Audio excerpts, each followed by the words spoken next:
70년대나 80년대까지 시골에 가보면 시골에 울타리가 있는 집들이 있었습니다.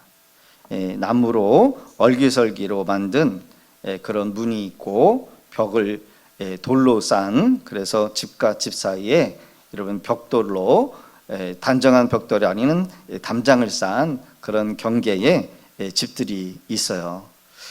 어떤 집은 무궁화를 심기도 하고 가시나무를 심기로 해서 이웃과 우리 집의 경계를 이렇게 세우는 울타리가 있다는 겁니다. 그 울타리 안에서 가정은 행복함이 있었고 서로를 의지하면서 살아갈 수 있는 것을 보게 됩니다. 그러나 오늘날 울타리가 없어졌어요.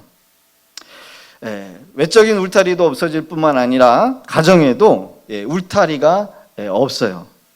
한마디로 질서가 없어지고 아버지의 권위가 없어졌고 경계가 없어졌습니다. 이로 인해서 많은 문제가 야기가 되고 있습니다. 여러분, 그것이 문제예요. 여러분, 신앙을 가지고 있는 우리 믿음의 사람들은 여러분 울타리가 있어야 됩니다. 성도들에게 필요한 울타리는 어떤 울타리여야 할까? 성도들의 자녀들의 삶에 울타리, 무엇으로 울타리를 쳐줘야 될까요? 자녀와의 가정, 우리의 가정을 지키는 울타리, 경계, 원칙이 있어야 한다는 거예요. 세상 사람이든 믿는 사람이든 가정을 유지하기 위하여 지키는 울타리가 있습니다. 기본적으로 가정이 될 수 있게 하는 것은 물질이 있어야 되죠. 여러분들의 가정에 여러분 물질이 부족함이 없도록 여러분 넘치는 은혜가 있기를 주 이름으로 축복합니다. 어떤 분들은 사랑이 있어야 된다라고 말씀하시는 분들도 있고, 믿음이 좋은, 신앙이 좋으신 분들은 하나님의 은혜라고 하는 그런 울타리가 있어야 된다, 이렇게 추구하는 것이 달라요. 일반적으로 가정이 유지되고 가정의 질서가 여러분 세워질 수 있어야 되는 것은 가장 중요한 뭐가 있었냐면 재력이라고 하는 그런 울타리가 필요하지요. 재력, 부모의 재력. 재력이 없으면 가정은 유지되지 못합니다. 그러나 재력만 필요한 것이 아니라 가족 간의 우애, 사랑이 있어야 한다는 거예요. 그래서 아버지들은 열심히 쉬지 않고 일을 하십니다. 그래서 자녀들은 고생하지 않고 덜 고생하면서 덜 무시당하면서 살지 않기를 바라는 마음으로 우리 아버지들이 뼈 빠지게 일을 해요.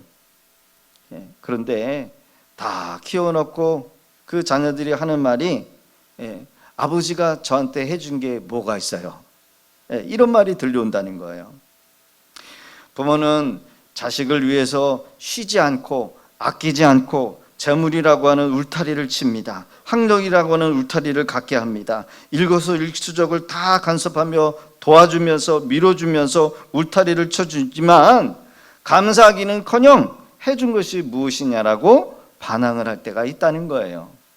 우리도 부모된 우리 자녀들을 위해서 어떤 울타리를 쳐주기 여러분 애쓰며 수고하십니까?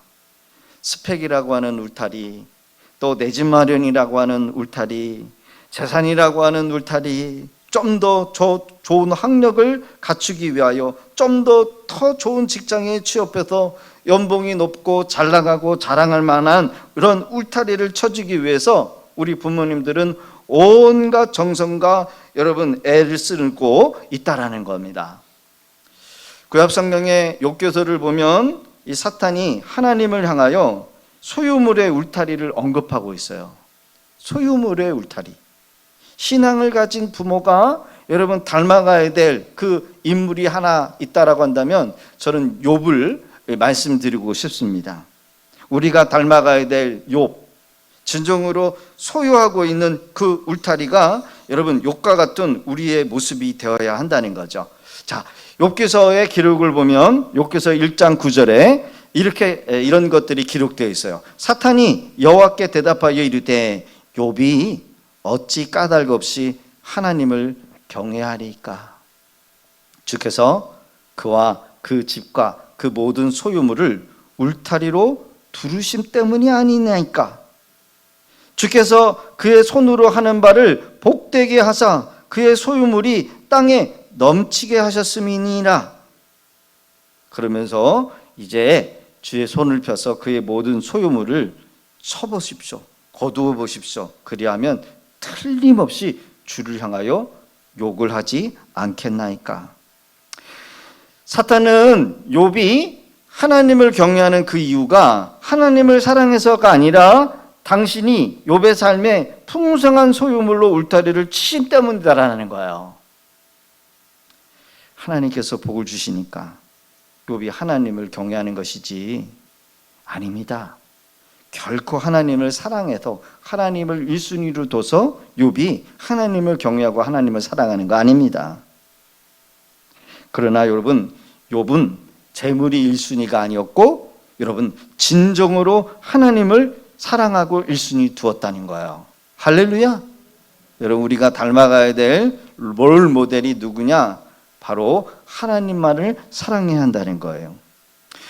욥은 여호와 하나님께서 주신 재산을 비롯해서 소유물의 울타리를 자기로 삼지 않았어요.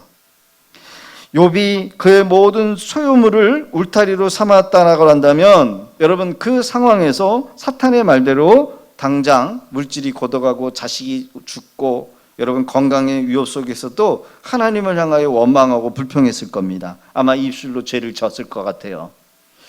욥의 재물, 욥의 자녀들, 건강 모두를 잃어버려도 단 한 번도 하나님을 향하여 원망하거나 의심하지 않았다는 겁니다. 대부분의 사람들은 자신이 두르고 있는 울타리를 잃어버리면 신앙을 저버리고 떠나버려요. 그리고 믿음을 저버립니다. 아유, 하나님이 나를 버렸네. 하나님이 나의 사랑하는 거 다 거둬가셨네. 하나님 나를 안 사랑하시나 보다. 욥은 소유물을 울타리로 삼았지 않았습니다. 그러면 무엇으로 울타리를 삼았다는 겁니까? 소유물이 아니라 그 많은 것을 소유물로 주신 여호와 하나님만을 울타리로 삼고 살았다라는 거예요. 여기에 여러분 우리가 욥에게서 배워야 될 진정한 가치가 있다라는 거예요. 할렐루야. 욥의 모든 소유물이 사라졌어도 욥은 당황하지 않았습니다. 소유물이 다 없어졌지만 여호와 하나님이라고 하는 그 울타리는 끄떡없이 여전히 욥을 진치고 있다라는 거예요. 여러분, 성경에 그 증거가 어디 있습니까? 욥기서 20장 22절의 기록이에요. 같이 한번 읽어볼까요? 시작. 욥이 일어나 겉옷을 찢고 머리털을 밀고 땅에 엎드려 예배하며 이르되 내가 모태에서 알몸으로 나와 싸운즉 또한 알몸이 그리로 돌아올지라.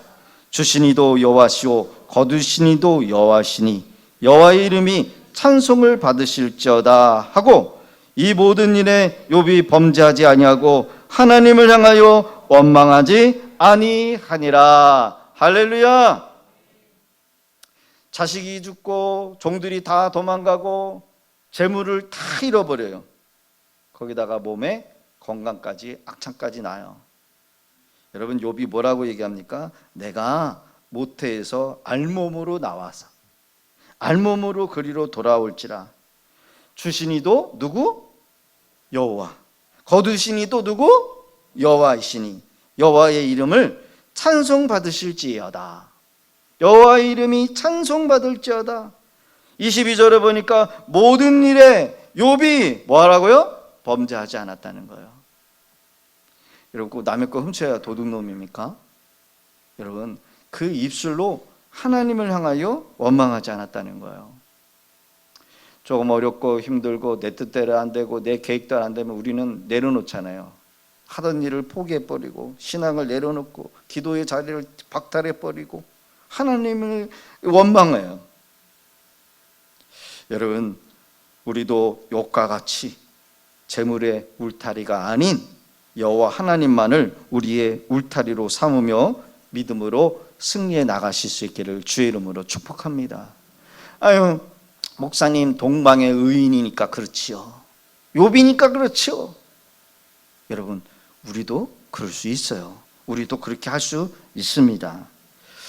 믿음의 조상 아브라함의 승리는 어디 있습니까? 창세기 22장에 기록이 되어 있어요. 아브라함의 믿음의 승리가 독자 아들 그 이삭을 모리아산으로 데려가 번제물로 바치려는 그 사건 속에 아브라함은 하나님을 신뢰해서 진짜 아들 이삭을 여러분 짐승 죽이듯이 번제의 단 모리아산에 하나님 앞에 드리는 것을 보게 됩니다. 만약 아브라함이 자식을 울타리로의 삶을 여겼다면 하나님의 말씀대로 그는 순종하지 못했을 것 같아요. 이제 더 이상 내가 아들을 얻었는데 뭘 아쉬워서 이 아들을 번제단에 모리아산에 갖다 바쳐. 나는 나대로 살고 이제 되니까 상관없어. 이렇게 될 수도 있었을 거예요. 그러나 만약에 그렇다라고 한다면 아브라함은 복의 근원이 되지 못했을 겁니다. 그러나 아브라함은 그 자식의 삶을 울타리로 삼지 않고 여호와 하나님을 자신의 삶의 울타리에 삼았다는 거예요. 하나님께서 내려놓아라, 너 내놓아라 하실 때 신속하게 내려놓을 수 있었어요. 그 아들 바쳐라, 하나님 앞에 바칠 수 있었어요. 내 생명, 내 모든 것까지 하나님 앞에 내려놓아라, 여러분 바칠 수 있어야 돼요. 이 시간 저와 여러분들은 무엇으로 내 삶의 울타리로 여기면서 살아가고 계실까요? 돈 잘 버는 남편입니까? 능력 있는 남편입니까? 돈 잘 벌어오는 여러분 아내입니까? 자식입니까? 자녀를 키우는 부모님들은 우리 자녀에게 무엇으로 울타리로 치고 가라고 여러분 가르치고 있으실까요? 오늘을 살아가고 있는 우리에게 무엇이 진짜 문제일까? 세상의 지식, 남보다 더 잘 사는 방법을 가르쳐 주려고 했지, 여러분 믿음으로 살고 신앙으로 살고 보이지 않는 하나님을 중심으로 놓고 사는 그 방법을 가르쳐 주고 있지 않아요. 더 좋은 학교, 더 좋은 직업, 돈 많이 버는 자녀가 되는 바람, 여러분 모든 이 땅에 하나님을 모르는 부모라고 한다면 다 같은 마음일 거예요. 그러나 우리는 세상 사람들과 달라요. 다르게 살아야 합니다. 신앙을 가진 우리가 여러분 자녀들이 하나님만을 바르게 섬기고 바르게 예배하고 세상 지식보다 하나님을 아는 지식이 중요하다는 것을 가르치지 않고 있다는 게 문제예요. 여전히 교회는 다니고 있지만 하나님의 것을 도둑질하고, 여전히 교회를 다니지만 봉사하지 못하고, 여러분 하나님을 우선순위에 둘 수 있도록 우리 부모 된 저와 여러분들이 먼저 본을 보여야 될 줄로 믿습니다.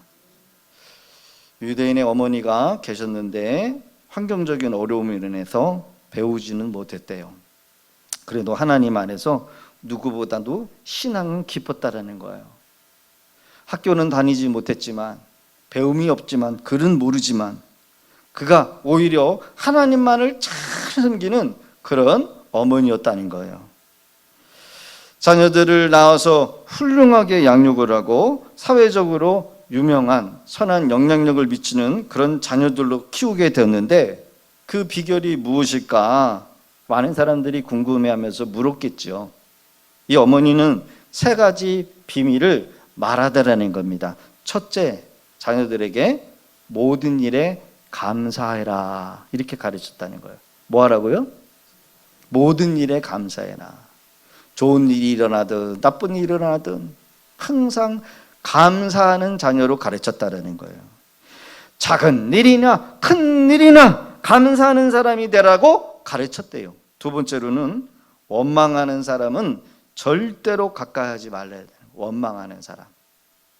여러분 만나는 사람 중에 보면은 원망하는 사람들이 있죠. 몸 불만이 많고 불평이 많고, 다른 사람의 어떤 모습을 보면 장점을 보기보다는 단점만 캐가지고 막 떠들어대는 불만이 많은 사람. 이렇게 불만이 많은 사람은 어떤 기회가 와도 그 불만적인 사고에 사로잡혀 있기 때문에 이 사람은 평생 되는 노릇이 없는 사람이라는 거야. 그러니까 그런 사람 가까이 두면 된다? 안 된다? 안 된다는 거예요. 그거를 가르쳤대요. 그 불평하는 사람은 아예 만나지도 마라. 그리고 세 번째, 감사하는 사람과 친해지라는 거예요. 감사하는 사람과. 감사하는 사람을 가까이 두고 친구로 두라는 거예요. 여러분, 교회 안에서도 감사를 잘 하시는 분들이 있고 불평이 많으신 분들도 계실 것 같아요. 그렇죠? 여러분, 이 세 원리로 자녀를 교육을 시켰다는 거예요. 원칙이 있다는 거죠. 배우지는 못했지만 원칙이 있어요. 성경에도 보면 자식을 망치는 교육이 있고 자식을 잘 훌륭하게 키우는 성경적인 인물들이 많이 기록이 되어 있어요. 제가 뭐 다 얘기는 할 수 없지만 간략하게 자식을 망치는 그런 부모의 특징이 어디 있는가를 제가 요약 정리를 해봤더니, 첫 번째는 지나친 잔소리 비난하는 부모. 그거는 자녀를 망친대요.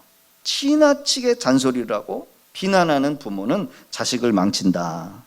또 지나치게 간섭을 많이 하고 자녀에 대한 기대로 지나친 욕심을 가지면 자녀를 망친다는 거예요.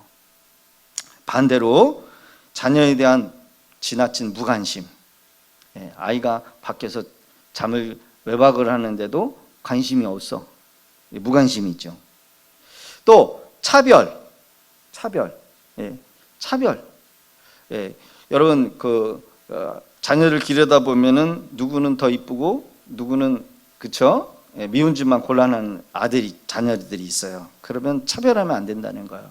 편애해서도 안 된다는 거예요. 또 지나친 비교. 야, 누구는 이번에 취직했더라. 누구는 돈을 이렇게 벌어왔다더라. 여러분, 이렇게 차별하면 안 된다는 거예요. 더 나아가 절제와 규칙 없는 용납. 그냥 아무거나 다 해주는 거예요. 야, 차 사고 싶으면 차 사주고, 집 사달라고 하면 집 사주고, 뭐 해달라고 하는 거 다 용납하고 허용해 주는 것은 자식을 망치는 것이다. 그리고 잘못을 했을 때 책망을 하지 않는 부모, 그 태도는 자식을 망친다는 거예요. 내가 보기에도 분명히 저거는 잘못된 일인데도 불구하고 책망을 안 해. 시집 장가도 안 가는 여러분 자녀들이 여러분 외박하면서 남자 만나고 여행 다니는 거, 요즘에 보니까 여러분 젊은 청년들 해외여행 가더라고요. 여자끼리는 여자끼리 가고 남자는 남자끼리로 가는 줄 알았는데 여러분 그렇지 않더라고요. 버젓이 가가지고 사진 찍어가지고 올려놓은 거 들여다 보니까 이분 결혼도 안 했는데 웬 남자하고 여러분 그거 하고 있어요. 이거 정말 말이 안 되는 거죠. 잘못을 했을 때 책망하지 않는 태도, 성인이 된 자녀에게 지나친 간섭. 예를 들어서 출가를 하고 난 다음에 여러분 계속 간섭하는 거예요. 자녀 망치는 거죠. 제대로 된 결혼 생활 못하게 만드는 거래요. 한번 출가를 했으면 경제적으로도 정신적으로도 완전히 출가를 시켜야 되는데 다 간섭하는 부모들이 있어요. 자녀 망치는 거래요. 성경에 두 사람을 여러분 자식 망치는 것을 보게 되는데, 그 첫 번째는 누구냐? 여러분 제사장 엘리 제사장이었어요. 두 번째로는 이스라엘의 성군이었던 다윗이었습니다. 그것뿐만 아니라 여러분 요셉과 베냐민을 편애했던 12 아들 중에 이 야곱은 여러분 요셉과 베냐민을 특별히 사랑하면서 편애하고 차별했어요. 가정 여러분 망하는 거죠. 이스라엘의 장자로 차별했던 이삭도 마찬가지예요. 여러분 에서를 사랑하고 야곱을 여러분 찾아라고 해서 여러분 차별했다라는 거예요. 이것은 자녀 교육의 실패가 성경에 그대로 나타나고 있습니다. 사무엘상 2장 12절의 기록을 보면 여러분 대제사장의 엘리의 아들들의 행실이 나오는데 성경은 단 한 줄로 이렇게 표현하고 있습니다. 같이 한번 읽어볼까요? 시작. 엘리의 아들들은 행실이 나빠 여호와를 알지 못하더라. 대제사장 엘리거든요. 그러면은 아들들은, 제사장은 당연한 거예요. 하나님의 성전에 들어와서 분향을 하고 제사를 드리는 아들들이 홈리와 비누아스인데, 여러분 성경은 뭐라고 하냐면 행실이 첫 번째는 나쁘고 두 번째로는 하나님을 알지 못하다는 사람이에요. 여러분 제사장들이 어떻게 하나님을 모릅니까? 이건 뭐예요? 인격적으로 그들이 하나님을 만난 적이 없다는 거예요. 인격적으로 분향도 하고 여러분 그 율법도 가르치고 제사법을 다 가르치는 제사장인데 인격적으로 하나님을 몰라요. 만난 적이 없다는 거예요. 하나님 앞에 드리는 제물을 가르쳐서 좋은 곳으로 취하고 자기들이 먹을 것 성전에서 수종드는 그 여종들과 간음을 행하고, 한마디로 하나님의 목전 앞에서 여러분 하나님을 멸시하고 무시했던 사람들이 누구냐? 엘리 제사장들의 아들 홈니와 비나스. 근데 성경은 또 뭐를 얘기를 하고 있느냐? 여러분 이 엘리 제사장이 두 아들들에 대해서 책망하지 않았다는 거예요. 그 일들에 대해서 꾸짖지 않았다는 거예요. 하나님의 것을 도둑질하고 하나님을 예배를 제대로 드리지 못했던 이 자녀들, 오늘 이 시대에 우리에게 주는 메시지가 무엇이냐? 여러분 우리가 믿음을 가지고 있다고 해서 우리 자녀들이 여러분 교회를 다닌다라고 하는 그런 외형적인 모습만 가지고 그들이 여러분 믿음이 있다라고 착각하면 안 돼요. 예배를 점검해야 돼요. 우리 아들 딸들이 예배를 잘 드리는가. 두 번째, 하나님의 10의 1조를 도둑질하고 있는가. 여러분 하나님의 것을 도둑질하고 있는 것은 하나님 안 만난 거예요. 안 믿는 거예요.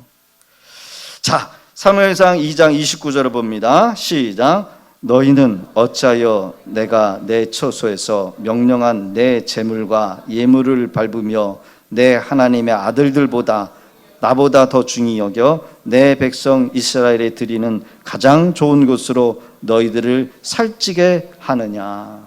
여러분 무섭죠.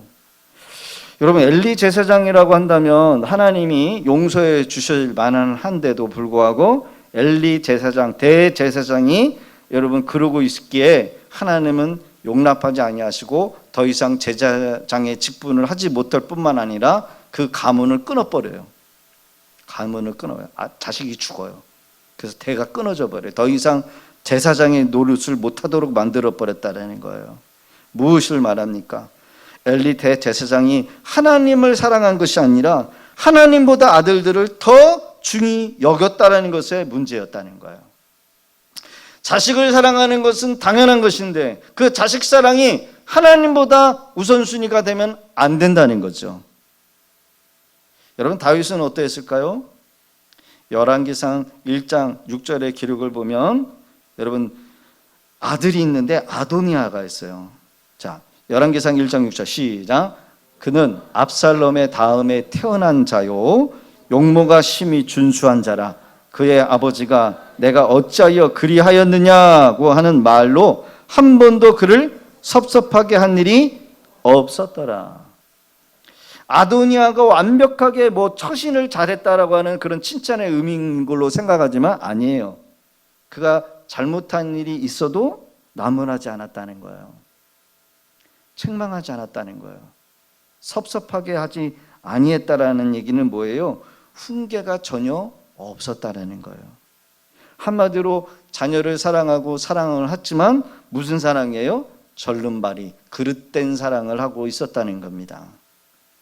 여러분 그릇된 사랑, 절름발이 사랑이 되고 만 여러분 다윗의 모습을 봅니다. 여러분 우리는 자녀의 삶에 우리의 신앙으로 울타리를 쳐주셔야 돼요. 경계, 세상과 믿음의 사람이 어떻게 달라야 될지 경계가 분명하게 있음을 가르쳐야 돼요. 여러분 주일은 주님의 날이에요. 교회에서 공식적으로 선포한 여러분 예배는 하나님의 것이에요. 우리가 드려도 되고 안 드려도 되는 게 아니야. 하나님의 것이에요. 물질도 마찬가지예요. 하나님이 우리에게 주신 여러분 9개가 있고 나머지 하나는 철저하게 하나님의 것이라고 분명하게 말을 했어요. 수입의 모든 것들은 하나님이 주신 것인데 내게 아니고 하나님께서 10가지가 여러분 하나님의 것이지만 너희들이 못 사니까 9개는 너희들이 쓰고 하나는 반드시 하나님의 것으로 구별해라. 시간도 마찬가지죠. 우리의 인생에 여러분 중요한 시간을 하나님 앞에 봉사하며 드리는 거, 이것도 중요한 거예요. 그러게 여러분 오늘 2가지만 살펴보면서 우리의 삶에 적용하고 우리 자녀들을 가르쳐야 될 줄로 믿습니다. 첫 번째, 자녀를 위하여 기도의 원을 취해야 한다는 거예요. 따라합시다. 자녀를 위하여 기도의 원을 쳐야 합니다.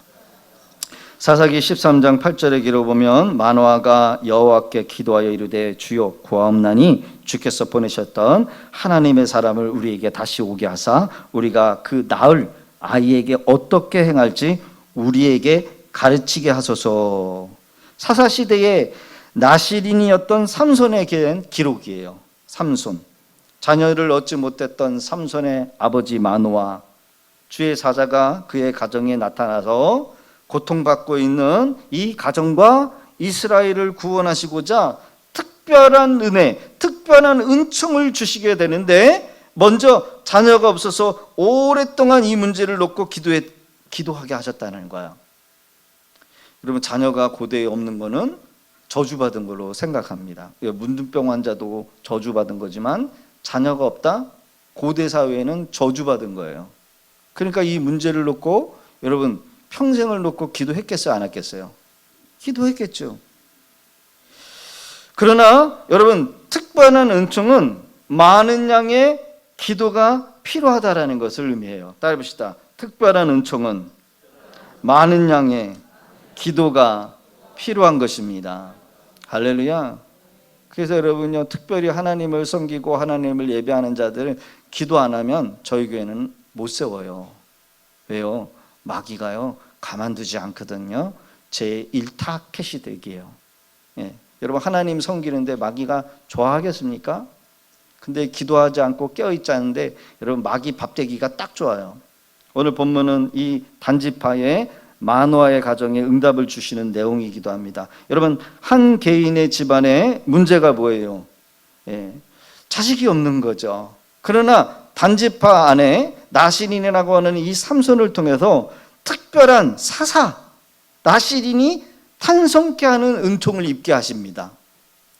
여러분, 하나님의 일하심은 극심한 진통과 상고의 고통 가운데 응답을 주시는 경우가 많아요. 예. 여러분, 여자분들은 애를 낳아보셨잖아요. 애 낳을 때 그냥 납니까? 자연분만 할 때 여러분 얼마나 골반이 여러분요 정말 아프고 자식이 생명이 하나 잉태될 때 여러분 죽다 살아나지 않습니까? 여러분, 기도라고 하는 특별한 하나님의 구원의 은혜가 있다는 거예요. 이 가정에 오랫동안 풀려지지 않는 문제가 있었어요. 근심이 있었어요. 자녀 때문에 기도할 수밖에 없었지만 여러분, 더욱 힘써 여러분 기도하실 수 있기를 바랍니다. 하나님께서 우리에게 우리 가정에 문제를 주셨다라고 하면 여러분, 하나님이 우리 가정에 우리를 통해서 기대하는 특별한 은혜와 은총을 여러분 말씀하고 계시다라는 거예요. 이때 우리 부모님들은 기도라고 하는 울타리로 반드시 자녀의 삶을 위해서 기도해야 합니다. 따라해 보겠습니다. 특별한 은혜를 주시려고 하나님께서 자녀를 위해 기도를 시키는구나. 예, 기억하셔야 돼요. 특별한 은혜를 주시려고 하나님께서 자녀를 위하여 기도를 시키는구나. 여러분, 자녀가 속을 썩이든지 자녀가 어떤 희귀병을 가지고 태어난다든지 자녀가 여러분 정상적으로 여러분 자라나지 못해서 기도할 수밖에 없다라고 하는 건 그거는 저주가 아니라 고난이 아니라 그 문제를 통해서 하나님께서 엄청난 은혜를 여러분 이루시고자 우리를 기도시키고 있다라는 거예요. 여러분, 그냥 일반적으로 쉬운 기도가 있지만 여러분, 특별한 기도는 쉽지가 않아요. 그냥 씻기도 하고 잠잘 때 일어날 때 하는 기도는 누구나 할 수 있고 새벽 예배 나와서 그냥 기도하는 거는 할 수 있어요. 그러나 위대한 일을 이루기 위해서는 우리는 특별한 기도가 필요하는데 그 기도는 무슨 기도일까요? 하나님이 시키는 기도예요. 그 기도는 간구의 기도요, 죽을 힘을 다해서 하는 기도요, 나의 한계와 상황과 환경을 뛰어넘는 인내와 고통이 수반되는 기도가 이루어진다는 거예요. 그러기에 이런 기도는 하나님이 시키는 기도예요. 여러분, 만약에 하나님이 기도시킨다라고 한다면, 여러분 그런 환경이 있다라고 한다면 그건 하나님이 기도하라고 하는 사인인 줄로 믿습니다. 지금 자녀 때문에 지금 자녀의 문제로 고통 가운데 있는 분들이 계시다라고 한다면 뭐 해야 돼요? 뭐 하라는 거예요? 기도해라. 그냥 기도가 아니라 무슨 기도? 더 특별한 기도로 가야 돼요. 한계를 뛰어넘는 기도를 가셔야 될 줄로 믿습니다. 문제가 있어서 하는 기도는 분명히 여러분 응답을 주시려고 하는 기도예요. 반드시 응답이 와요. 그러기에 하나님의 분명한 인도하심을 믿으실 수 있기를 바랍니다. 여러분 사실 편하면 기도가 돼요? 안 돼요. 돈 잘 벌어지고 사업이 확장되어지고 여러분 돈이 많이 생겨지면 놀러 가기 바쁘고 맛있는 거 먹으러 가기 바쁘지, 여러분 평안하고 만사가 형통이 되는데 무슨 간절한 기도가 나옵니까? 그렇죠? 여러분 특별한 기도는 편한 곳에 살 수가 없어요. 발등에 불이 떨어져야 기도하게 되어요. 안락한 곳에서 여러분 뛰어나오지 않으면 기도할 수가 없다라는 겁니다. 그러기에 여러분 하나님께서는 우리의 기도를 들으시기를 원하시고 그 특별한 기도를 통해서 하나님의 선하신 역사를 이루신다는 겁니다. 기도는 결국 우리의 자녀의 미래를 결정하게 되어요. 할렐루야. 따라합시다. 기도는 우리의 자녀들의 미래를 결정하게 됩니다. 그래서 여러분 기도 안 하는 부모보다 기도를 많이 하는 부모가 자녀들에게는 복된 거예요. 기도의 울타리를 친다라고 하는 의미는 바로 원을 그리는 거죠. 자녀의 삶 주변에 원을 그려보십시오. 한마디로 자녀를 위하여 포기하지 않는 기도, 쉬지 않고 기도한다라는 겁니다. 여러분 원은 시작과 끝이 있어요, 없어요? 없어요. 다 이어졌어요. 한마디로 뭐예요? 계속해서 기도하라는 거예요. 또 기도하라는 거예요. 응답하실 때까지 기도하라는 거예요. 간절히 기도하라는 거예요. 집중해서 기도하라는 거예요. 할렐루야. 예. 어떤 문제를 해결하기 위해서 기도하는 것이 아니라 그 안으로 들어가서 기도하는 거예요. 그것이 얼마나 걸리든 어떤 일이 걸리든. 그래서 기도는 원이다. 기도하는 부모가 무릎을 꿇을 때 하나님은 우리를 위하여 그의 능하신 오른손을 펼치십니다. 이 세상에 유일하게 사랑으로 기도해 주실 분이 누굴까? 우리 부모의 기도예요. 제가 전도사 시절 때 뭐 돈을 벌어야 될 청년이 돈 벌지 않고 여러분 열심히 신학 공부를 하면서 경제적인 어려움이 얼마나 많았겠습니까? 근데 어머니가 여러분 그렇게 깊이 기도하시는 분은 아니었지만 그래도 새벽에 가서 아들을 위해서 기도하는데 그 어머니의 그 짧은 그 믿음 없다라고 생각하는 그 기도가 저한테 여러분 큰 위로가 되더라고요. 멀리서 떨어져서 있기도 했지만 그 어머니의 그 기도가 제게 느껴져요. 제가 어려울 때도 그 어머니의 기도가 느껴져요. 그래서 여러분 부모가 믿음이 있던 없던 간에 여러분 그 자식을 위해서 기도하는 그 기도는 하나님이 다 듣고 계시고 보고 계시다. 할렐루야. 그러기에 포기하지 마시고 자녀를 위해서 계속해서 기도하실 수 있기를 주의 이름으로 부탁드립니다. 자녀의 삶에 원을 그려놓고 계속해서 끊임없이 기도하실 수 있기를 바랍니다. 두 번째는 말씀을 붙잡고 기도의 원을 그려야 한다는 거예요. 말씀. 여호와의 사자를 만난 이 마노아는 여호와의 사자에게 물어요. 사사기 13장 12절의 기록을 봅니다. 시작. 시작. 마노아가 이르되 이제 당신의 말씀대로 되기를 원하나이다. 이 아이를 어떻게 기르며 우리가 그에게 어떻게 행하리이까. 할렐루야. 따라해 봅시다. 주여 어떻게 기르며 어떻게 행하리이까. 우리는 주님 앞에 물어봐야 돼요. 하나님, 이 자녀에 대해서 어떻게 기르며 어떻게 행할까요? 자녀를 위하여 무엇을 기도할지 하나님 앞에 묻고 자녀들에게 물어야 돼요. 그리고 말씀 안에서 찾아야 돼요. 마노아의 가정에 아이 하나 낳는 것이 이 가정의 문제일까요? 여러분 이제 나이가 많이 들어서 노부부가 되었어요. 아이를 낳지 못하는 상황이 됐어요. 여러분 힘이 있을 때 자녀를 키우는 것이지, 여러분 이제 50대 40대 여러분 자녀 낳아가지고 키우려면 힘들어요. 못 낳아주더라고요. 제가 경험해 보니까 그래요. 못 낳아주겠어요. 힘들어요. 목욕탕도 제대로 못 가겠어요. 때 못 밀어요. 그 여러분요, 이 마노아의 가정에 여러분 나이 많은 이 노부부에게 자녀가 이제 생긴들 무슨 의미가 있느냐는 거예요. 이 가정의 자녀는 개인적인 문제가 아니라 이스라엘 백성에 태어날 중요한 의미가 되기 때문에 하나님이 자녀를 주시는 거예요. 우리의 자녀는 단순히 우리가 이루지 못할 그런 꿈을 이루기 위해서 자녀에게 내 꿈을 투사시키는 도구가 되어서는 안 돼요. 이 자녀가 하나님을 위해서 하나님의 중요한 역할을 하기 위하여 하나님이 우리에게 보내주셨다. 여러분, 그런 뜻으로 우리가 기도해야 한다는 겁니다. 하나님의 말씀이 이 자녀에게 이루어지기를 우리는 바라면서 기도해야 돼요. 여러분, 세상에서 잘 안 나가도 돼요. 박사가 안 돼도 돼요. 돈 많이 안 벌어도 돼요. 저는 그렇습니다. 우리 교회 안에서 하나님을 섬기는 자녀, 적은 수입을 해도 하나님 앞에 예배하고 하나님을 잘 섬기는 그런 아들, 딸 되면 저는 좋겠어요. 왜요? 이 세상의 존재가 여러분 하나님을 사랑하고 하나님을 예배하기 위해서 하나님이 우리를 지으셨기 때문에. 할렐루야. 하나님의 영광을 드러내는 자녀, 하나님의 뜻을 이루는 자녀, 하나님의 말씀에 순종하고 하나님만을 잘 섬기다가 일생을 살다가 가는 그런 자녀. 여러분, 그것이 우리의 목적이 되어야 돼요.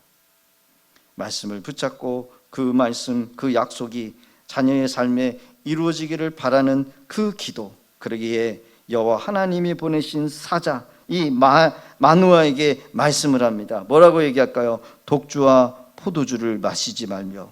바꿨죠. 어떤 부정한 것도 먹지 말라는 거죠. 한마디로 뭐예요? 구별되라. 부모가 된 너희들이 먼저 구별되고 그리고 태어날 자녀도 그렇게 구별할 수 있도록 만들으라는 거예요. 여러분, 머리에 삭도를 대지 말고 머리를 자르지 말라는 거죠. 머리카락을 자르지 말아요. 여러분, 다른 사람들은 다 머리 자르고 단정하게 하지만 태어날 때부터 나시린인 이 삼손은 머리가 계속해서 기르는 거예요. 아마 봤겠죠. 사람들이, 야, 너는 왜 머리를 안 자르냐? 하나님이 나를 특별하게 쓰신다고 머리를 자르지 말으래. 시체를 가까이 하지 말고 여러분 포도도 먹지도 못하게 만들어요. 한마디로 뭐예요? 지켜야 될 말씀이 있어요. 그 말씀이 우리를 구별하게 만들어요. 나는 다르게 산다. 나는 하나님 앞에 바쳐진 존재다. 여러분, 우리는 그런 모습으로 우리는 부름받은 줄로 믿습니다. 우리는 지켜야 될 말씀이 있고요. 세상과 구별될 살아야 될 경계가 있습니까? 없습니까? 있어요. 우리가 내뱉어야 될 말이 있고 하지 말아야 될 말이 있고 가야 될 장소가 있고 만나지 말아야 될 사람이 있어요. 여러분, 다 만나면 어떻게 삽니까? 다 만나서 즐기면 어떻게 삽니까?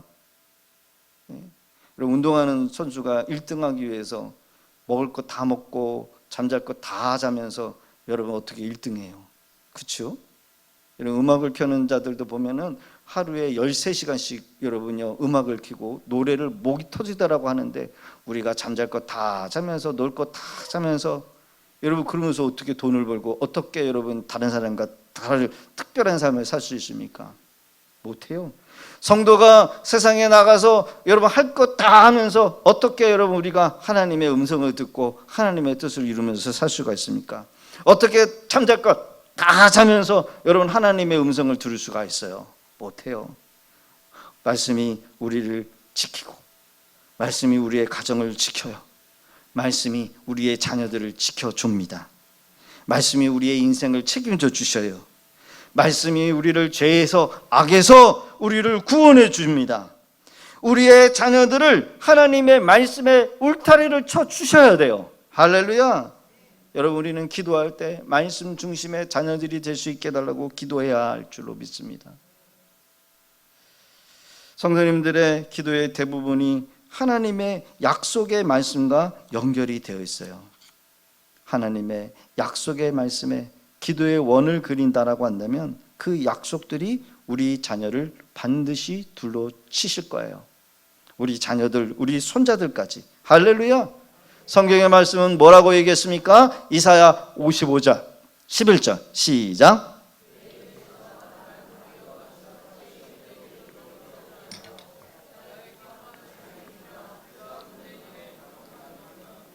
아멘, 아멘. 내 입에서 나가는 말도 이와 같이 헛되이 내게로 되돌아오지 아니하고 나의 기뻐하는 뜻을 이루며 내가 보낸 일에 형통함이니라. 하나님의 말씀이 헛되이 돌아오지 않아요. 우리가 믿음으로 기도하고 말씀 중심으로 자녀들을 위하여 기도하는 복된 우리 믿음의 성도님들 가정 되시기를 주 이름으로 축복합니다. 말씀을 맺습니다. 두 가지였습니다. 여러분, 기도로 자녀의 삶의 울타리를 쳐주고 말씀의 울타리로 자녀들을 쳐라. 자녀의 삶의 기도의 울타리를 쳐야 돼요. 세상 것, 사람, 지식, 자식, 자신의 자존심, 재물, 권력, 학문 등이 여러분 자녀의 울타리를 잠깐은 쳐줄 수 있을지는 모르겠지만 그것은 완전한 울타리가 될 수가 없습니다.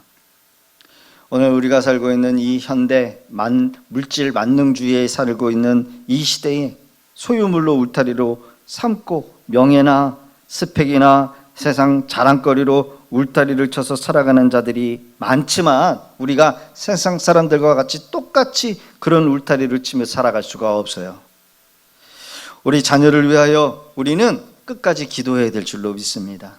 아직 태어나지 않는 자녀가 있다라고 한다면 자녀 계획을 세우시고 지금부터 기도하시고, 그리고 우리 엄마 아빠가 신앙을 하고 계시다라고 한다면 그 엄마 아빠에게 아직 태어나지 않는 그 자녀들을 위해서 여러분 구체적으로 기도하실 수 있기를 바랍니다. 말씀의 울타리를 치십시오. 악한 영들이 우리 자녀들을 건드지 못하도록 예수님의 거룩한 보혈 울타리를 쳐서 우리의 자녀, 우리 가정, 우리의 삶에 더 나아가 내 손주, 내 가족들을 보호할 수 있도록 여러분 믿음으로 기도하실 수 있기를 바랍니다. 할렐루야. 마지막 찬양 부르시고 축도로 모든 예배 마치겠습니다. 하나님께서 우리에게 복 주시길 원합니다. 우리 자녀들에게 평강 주시길 원합니다. 여호와는 너에게 복을 주시기를 원하며 너를 지키시기를 원하시며 여호와는 그 얼굴을 너를 향하여 드사 은혜와 평강 주시기 원하노라. 여호와는 너에게 복을 주시기를 원하며 너를 지키시기를 원하시며 여호와는 그 얼굴을 너를 향하여 드사 은혜와 평강 주시기 원하노라. 너를 보배롭고 좋은 귀하게 여기시는 하나님이 내 삶 속에서 이 약속을 신실하게 이루시니